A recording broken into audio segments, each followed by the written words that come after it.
Ölümlü trafik kazasında bugün davada sanık olarak yargılanan Ahmet Salcı adındaki şahıs Komiserim, bir aylık tutukluk süresinden sonra serbest bırakıldı. Müvekkilimin ailesi de mahkeme kararına haklı bir sebepten dolayı sezerişte bulundular.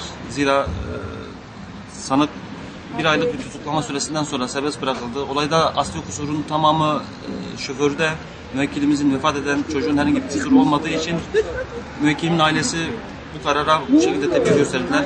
Kesinlikle sanığa saldırma eylemi söz konusu değildir. Sadece mahkeme kararına karşı haklı olarak bir tepki göstermişlerdir. Olay bundan ibarettir ama müvekkilim bu tepkilerin gösterdikleri sırada biber gazına maruz kalmışlardır.